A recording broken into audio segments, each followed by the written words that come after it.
Assalamualaikum warahmatullahi wabarakatuh. Apa kabar semuanya? Semoga dalam keadaan yang terbaik ya. Kembali lagi di channel AK Bimbingan Belajar. Pada kesempatan kali ini kita akan membahas secara singkat tentang Kerajaan Islam Selimbau di Kalimantan. Yuk langsung saja. Kerajaan Selimbau didirikan oleh orang Dayak bernama Guntur Baju Bindu atau Raja Abang Bindu, yang setelah menjadi raja bergelar Guntur Baju Bindu Kilat Lambai lalu. Diperkirakan, Kerajaan Selimbau berdiri pada tahun 600, atau sekitar abad ke-7 Masehi. Pada waktu didirikan, kerajaan ini masih bercorak Hindu. Namun, tidak banyak informasi yang diketahui selain itu.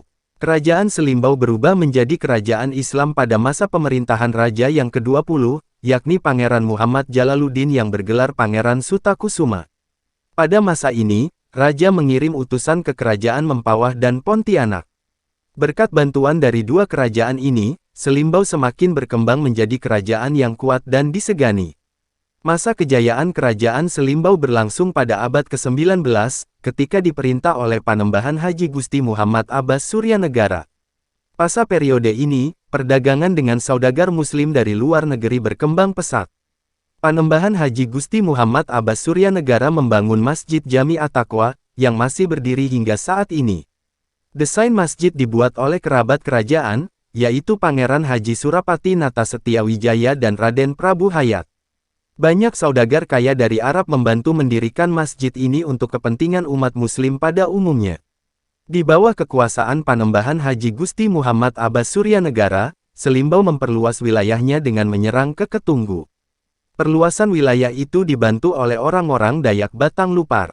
Selain itu, Selimbau pernah membantu suku Unduk, Kantu, suku Dayak Taman, dan rakyat Kayan. Di sisi lain, kerajaan Selimbau juga terlibat perselisihan dengan kerajaan Sekadau dan Sintang, yang baru diselesaikan ketika Belanda ikut campur. Tidak hanya itu, Selimbau mempunyai hasil bumi melimpah berupa tambang batu bara yang dikontrak oleh Belanda. Belanda memasuki wilayah Kapuas Hulu pada 1823, setelah mendapatkan izin dari kerajaan Selimbau.